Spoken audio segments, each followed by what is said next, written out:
Bueno, queridos patitos, vamos a tratar otro tema que puede ser interesante, aunque en buena medida hemos tratado algo de esto en el canal. Como es el tema de los pactos de gobierno de Felipe González. Es un tema bastante genérico, así establecido, pero infiero que se refería el mecenas del canal acerca de la gobernabilidad en el Estado español, desde el ámbito del Grupo Vasco en el Congreso, con los pactos ya sea de legislatura o de gobernabilidad eh, o de investidura, simplemente. Porque puede ser de investidura, de legislatura, de amplio espectro, de más limitado espectro a la hora de la relación con la configuración de mayorías y minorías en el Congreso de los Diputados, que es la parte importante, porque el Senado jamás ha tenido la configuración real como Cámara de Territorialidad, salvo tal vez en el año 94-95, cuando hubo una comisión del Senado para tratar el tema de los enclaves y exclaves, que no llegó a nada y que lamentablemente no pudo sino aplazar el sistema, porque en buena medida hay bastantes enclaves y exclaves, creo que hasta 30 en el ámbito del Estado español, pero los que tienen una configuración política de relevancia son en buena medida dos, como es, bueno, alguien dirá que al de el rincón de Aldemuz, entre Aragón y Valencia, pero digamos que no tiene tanta significación política como, digamos, el Villaverde de Trucillos, o sobre todo y ante todo, el que ha tenido más significación en el ámbito territorial del Estado español, como es el condado de Treviño. Se pudo solucionar, pero en ese chispazo del Senado como Cámara Territorial eso se ha desvanecido. Y por lo tanto, el juego de mayorías y minorías está en el Congreso, se está viendo. Ahora mismo el Partido Socialista puede alcanzar mayorías en el Congreso y el PP por sí solo tiene mayoría absoluta en el Senado, cosa que a nadie le importa.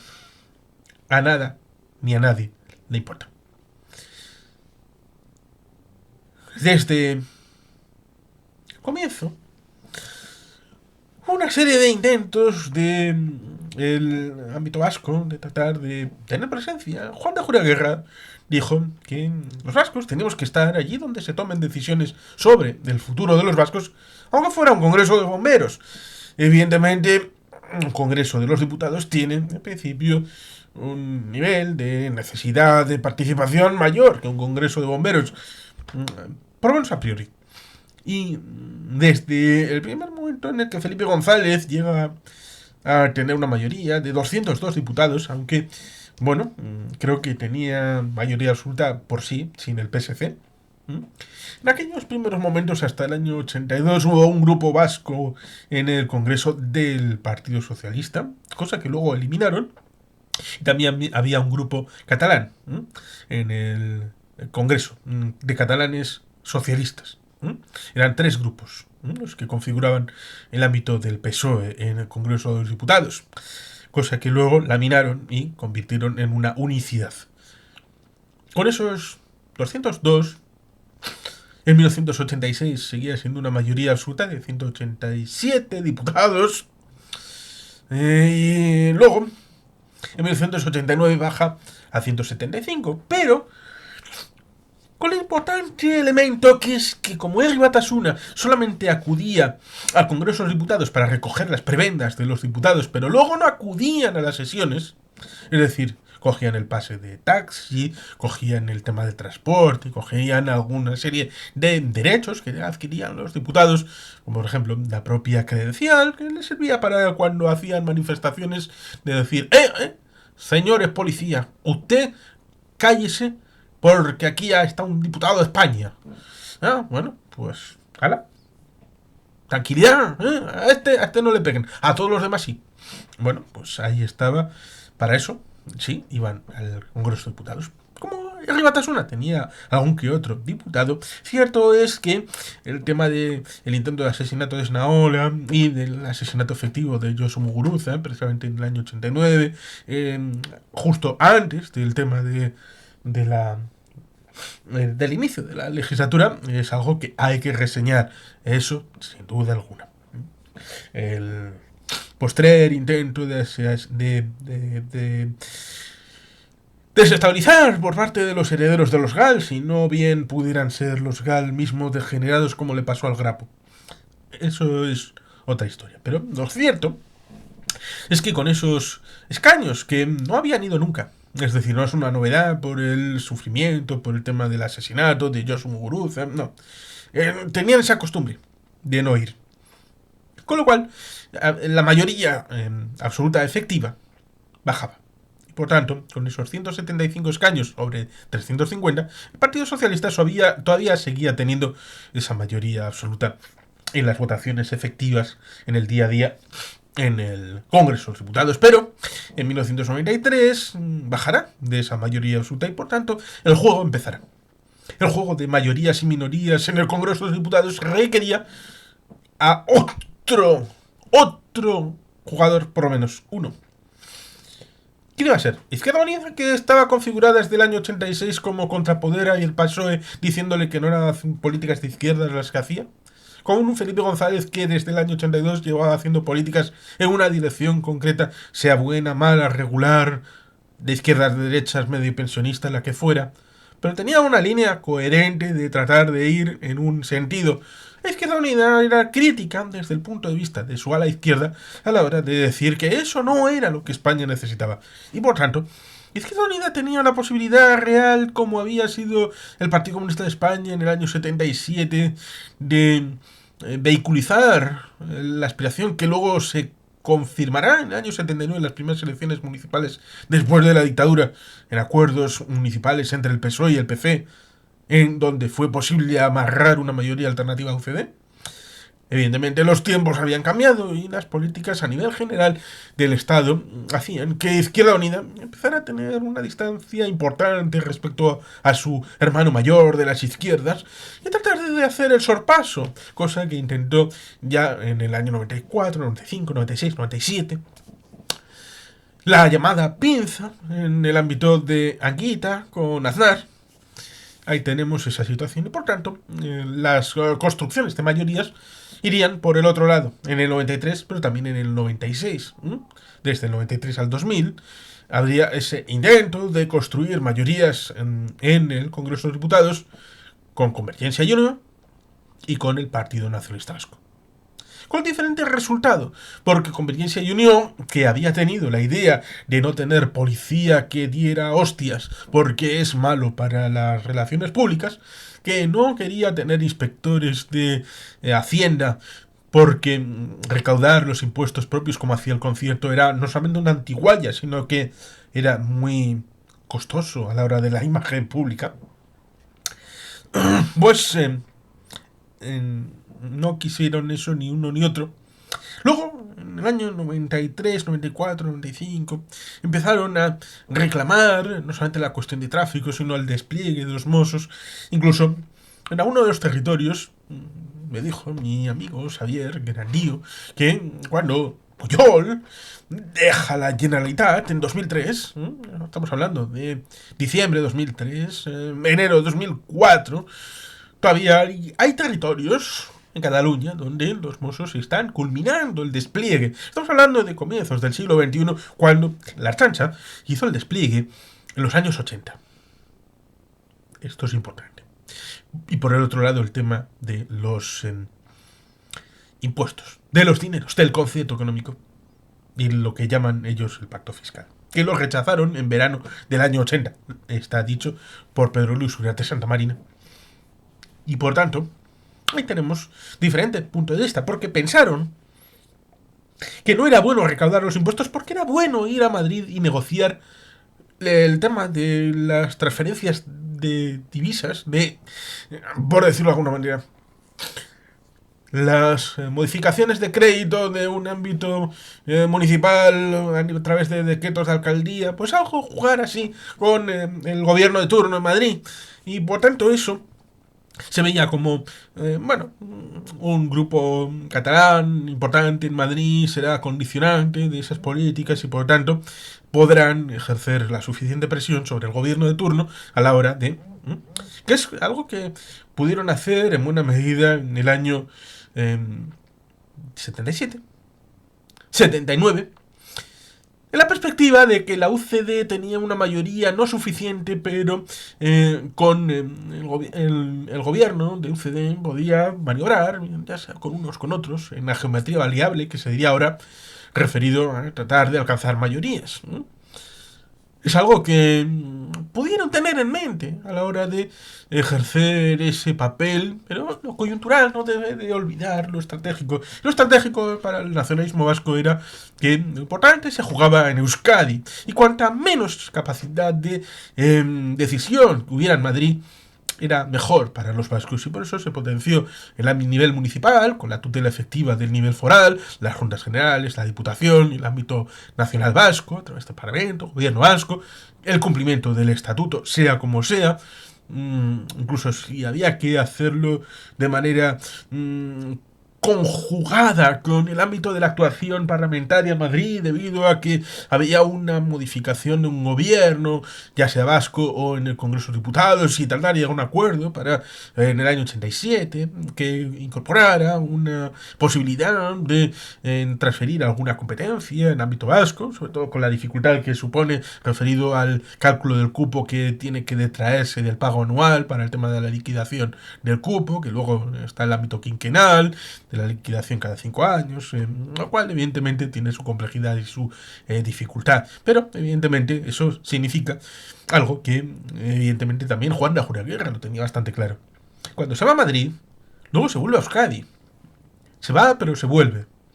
No se hace carrera en Madrid como harían muchos de los representantes de partidos franquiciados, ya sea el Partido Popular o Partido Socialista, que son gente que han podido tener una trayectoria política en el País Vasco, van de representantes al Congreso de Diputados, y ya se quedan allí, intentando alcanzar cimas más altas, alguna Secretaría de Estado, algún ministerio, presidencia del Congreso, algún cargo en algún organismo autónomo, ya sea Renfe, o cuando estaban nacionalizadas en el ámbito de Telefónica, Iberia.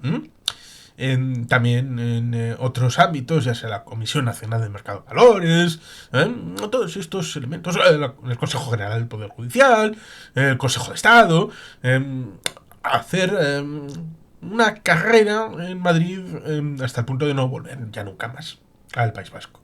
Salvo darme de visita, o para un día de San Sebastián, no vete a saber estas cosas. Y por tanto, la diferencia es importante. No solamente con los catalanes, sino también con los franquiciados, ya sea el PP o el PSOE. Los demás han fracasado y han desaparecido, ya sea UPyD, Ciudadanos, Podemos, aquellos que venían a regenerar la política y se han pegado una ostionada morrocotuda. Pero bueno, ciertamente, desde ese momento, donde ya se vio claro que los nacionalistas vascos tenían la posibilidad de llegar a una serie de acuerdos, es decir, que podían condicionar la política en Madrid, podían ser relevantes para sumar esa mayoría, en tanto en cuanto jamás ha sido viable en España una grosse coalition, una coalición en los dos primeros partidos, en primer término porque no son capaces de llegar a acuerdos, más allá de lo que sucedió en la época de la transición. Son incapaces. La lucha fratricida les lleva a ser incapaces de ni siquiera tener un cierto acuerdo, salvo que haya una confrontación con un tercero, y entonces reactivamente sí pueden ponerse de acuerdo. Pero no propositivamente, sino reactivamente. Y eso evidentemente es muy triste. Pero por el otro lado, si por un casual se hubieran puesto de acuerdo en un determinado momento, entonces el liderazgo de la oposición hubiera quedado en partidos que en ningún momento ninguno de los dos quería ver como el principal partido de la oposición de un gobierno de España que habría sido de Grosse Coalition. Y quedó unida como el principal partido de la oposición. ¿Podemos? ¿Ciudadanos? ¿Vox? Es algo que daba mucha urticaria. Y lo entiendo. Entiendo que pueda dar urticaria a la hora de pensar que en un lado estaría el gobierno en el ámbito de, por ejemplo, un telediario, y el foco, por ejemplo, también en un debate de Estado de la Nación, en un pleno especial, la réplica, como principal partido de oposición, hubiera sido uno de estos 4 partidos en su momento. O ahora. Por tanto, ahí estaría la problemática de que, en principio, la alternativa es visualizada a la hora de darle la alternativa. Y eso habría llevado al hecho de que los españoles hubieran visto a esa alternativa como el único en contra. Y por lo tanto, una cierta forma de tensionamiento, lo cual también se vivió, aunque lamentablemente no se viera como algo equivalente, cuando no pudieron pactar entre el PP y el PSOE. A pesar de que sí pactaron, por ejemplo, en el ámbito del autogobierno, con el primer pacto de... el primero fue entre UCD y el PSOE, el pacto autonómico, de interpretación del hecho autonómico del 81, después del pacto del Capó, y que luego vino con el tema de la LOAPA. Pero en el año 92-93 hubo un pacto ya entre el PP y el PSOE, pero reactivo el hecho de que algunas comunidades querían un aclaramiento de su situación, en tanto en cuanto los vascos y los catalanes querían un sostenimiento de un esquema diferente en cuanto a nacionalidades históricas, y ellos no querían quedarse atrás. Cosa que luego, una década después, se verá en el hecho de que el estatuto catalán verá reproducida buena parte de su arquitectura en el estatuto valenciano, valenciano, y también en el andaluz. Por ejemplo, la cláusula Camps, en el ámbito valenciano, de cualquier avance que tenga una comunidad autónoma podrá ser susceptible de incorporación inmediata en el estatuto valenciano. Así, tal cual. Y el estatuto andaluz incorpora textos íntegros de lo que sucede en el ámbito de Cataluña. Pero ciertamente esto es algo importante a la hora del asunto. Y el ámbito vasco, y esto hemos hecho algún que otro vídeo específicamente hablando de esto, porque incluso hay algún libro que se dedicó a estas anualidades del periodo de sesiones, a establecer lo que el Grupo Vasco ha conseguido en su actuar político de los representantes vascos en el Grupo Vasco en el Congreso.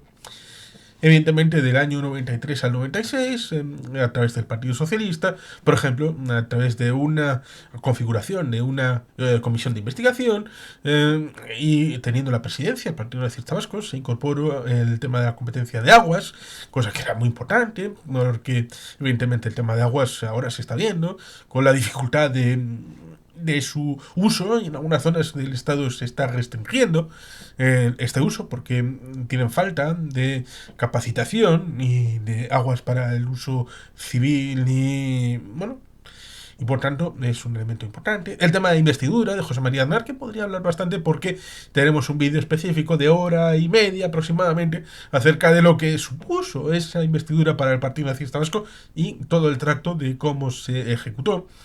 Luego, evidentemente, en el año 2000 resulta curioso porque el Partido Popular obtiene una mayoría absoluta, pero en la investidura le votan a favor Coalición Canaria y Convergencia y Unió. En parte, supongo que lo de Convergencia y Unió es porque el año anterior, en la última legislatura del señor molt honorable presidente Pujol, pues el Partido Popular le votó a favor en el Parlamento de Cataluña, y por lo tanto, para reciprocidad, pues seguramente tenga esa relación, esa importancia, hasta el punto de que dicen que Durán y Lleida pudo haber sido ministro de Exteriores de aquel gobierno, aunque Convergencia y Unión pues no era necesario. Pero bueno, cosas breves. En el año 2004 vuelven al esquema previo, al esquema tipo UCD, en donde el Partido Socialista adquiere una mayoría más o menos clara, pero sin ser absoluta, y parecido en el año 2008.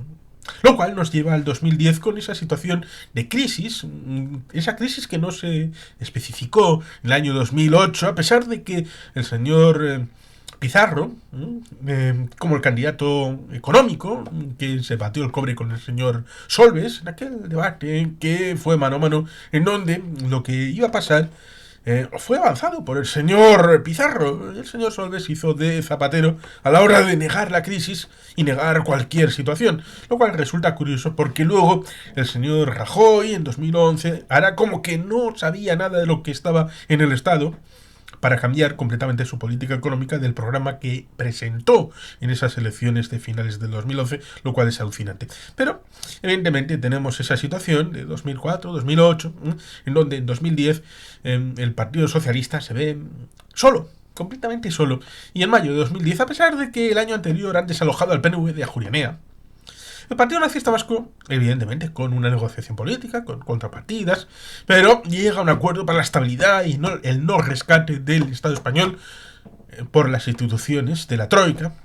Y por tanto, ahí puso una pica en Flandes el señor Josu Erkoreka con el señor Iñigo Urkullu, que era presidente del Euskadi Gruachar y el señor portavoz del Grupo Vasco en el Congreso. Con generosidad, pero desde la responsabilidad y desde el saber hacer de que, evidentemente, lo más importante es el qué. El contenido del pacto político, es decir, qué se firma, y luego ver con quién se puede firmar, porque evidentemente hay que firmarlo, guste o más o menos, con aquel que tenga la responsabilidad de gobierno en el caso de España. Y por tanto, evidentemente, cuando gobierna el PP, hay que pactarlo con un gobierno del PP, y cuando gobierna el PSOE hay que hacerlo con un gobierno del Partido Socialista, porque son los que tienen la alta magistratura de responsabilidad de gobierno en el caso del Estado español, no porque guste más pactar con el PSOE o con el PP. Y luego tenemos la situación de que la mayoría absoluta del PP de 2011 hace imposible tener ningún tipo de acuerdo, como ya pasó con Aznar del año 2000 al 2004, en donde fue martillo de herejes contra nacionalistas, antiscos y todo eso, hasta el punto de atreverse con la legalización de Batasur, el cierre de Euskaldun Egunkaria y un montón de cosas que se le ocurrió, sobre todo desde el 2002 al 2004, sobre todo teniendo en cuenta que los vascos le dijeron no a Jaime Mayor Oreja en el mayo del 2001. Cosas que pasan, ¿verdad? Y Diga 33 con Juan José Ibarreche. Por tanto, había ese rencor, ese resquemor a una sociedad que luego dijo José María Aznar que no estaba madura. Luego ya intentó el señor Zapatero, en agosto del 2004, se lo confesó a Pepe Bono, que lo inscribió en su memoria, en su libro de memorias, que en la casa de Pedro J, en Baleares, Zapatero le dijo que iba a desalojar prontamente al PNV de Ajuria Enea. No lo hizo en 2005, pero sí la fórmula se hizo en 2009. Eso está escrito.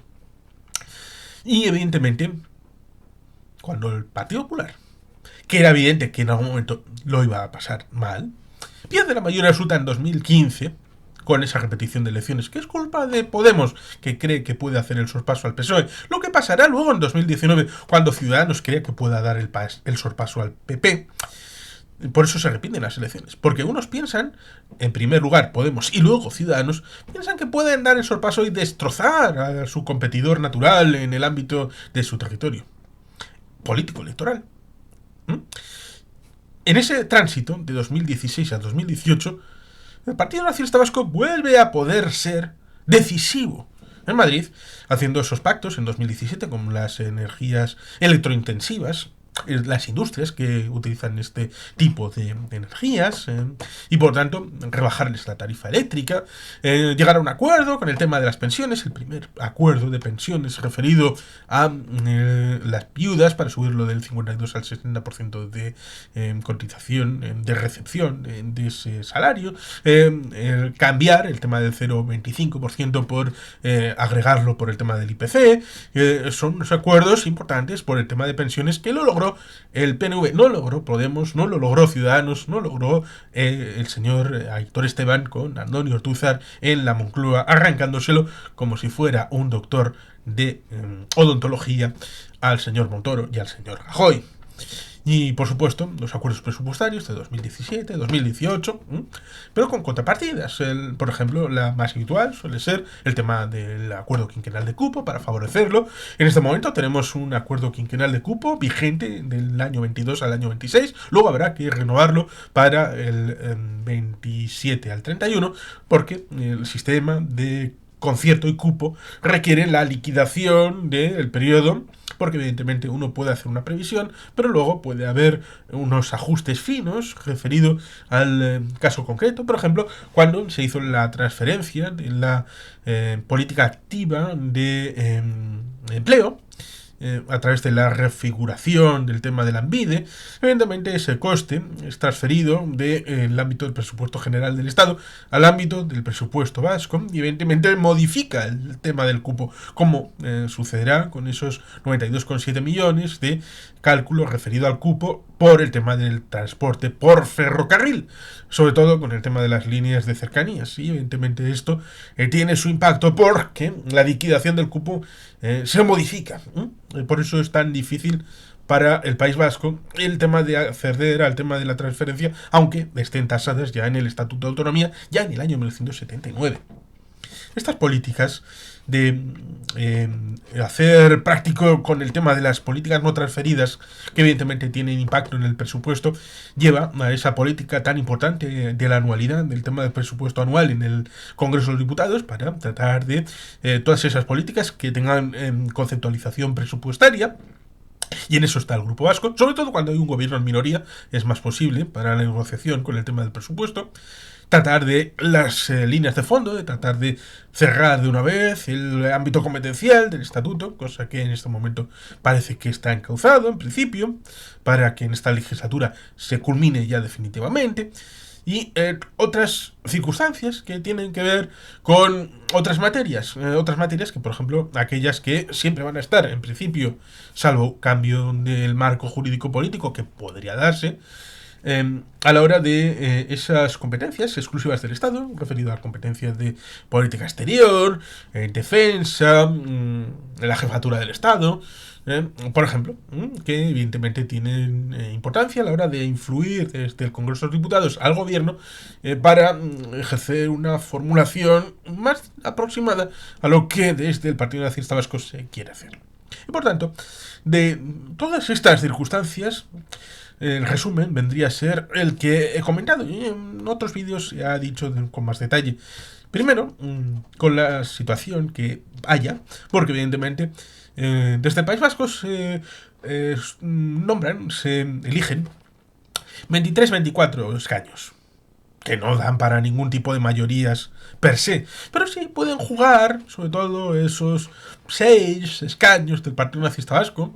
Si fueran más, mejor, porque la competencia de tener presión en el ámbito del Congreso, cuantos más eres, mejor, y todo el mundo debería saber cuál es la trayectoria del Grupo Vasco en Madrid, pues evidentemente ahí están, primero, para cumplir con un programa electoral. Segundo, para hacer esa política con el contenido del Partido Nacionalista Vasco y con el compromiso hecho a la sociedad vasca. Y después de haber visto cuál es el elemento composición de esos 350 diputados, que es algo que no depende de los vascos, tratar de jugar en ese escenario lo mejor posible, porque incluso en un escenario de mayoría absoluta de un partido siempre es posible tratar de condicionar algún ámbito, por ejemplo con el ámbito de la renovación del concierto económico en el año 2002, que evidentemente en la legislatura 2000-2004 había una mayoría absoluta del Partido Popular. Pero para ese asunto concreto era necesario un acuerdo equipotencial entre las instituciones vascas y el ámbito del Congreso de los Diputados para una mayoría que soporta al gobierno, pero también que tiene que aprobar por lectura única el sistema de concierto y luego el tema del cupo. Por tanto, es posible introducir ciertas puntualizaciones, ciertas aportaciones en el ámbito del Congreso de los Diputados, incluso cuando no eres necesario aritméticamente. Y eso lo hace muy bien el Grupo Vasco, ya sea con mayoría del PP, con mayoría del PSOE, porque da igual, lo importante es el contenido y el pacto hecho con la sociedad vasca. Y por eso es importante el qué, el contenido del pacto.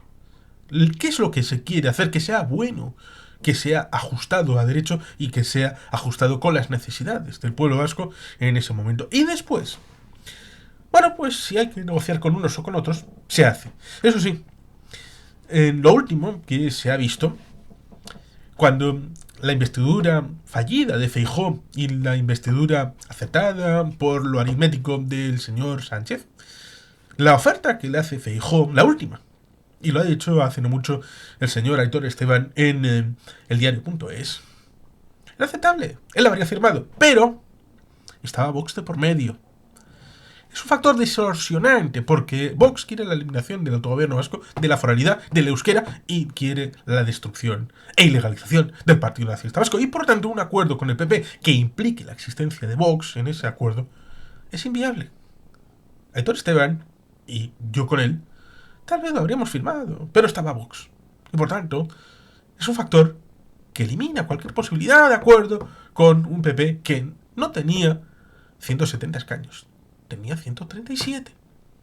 Y por tanto, hay que tener en cuenta estos detalles a la hora de evaluar hasta el último detalle cuál es la política del Grupo Vasco en Madrid.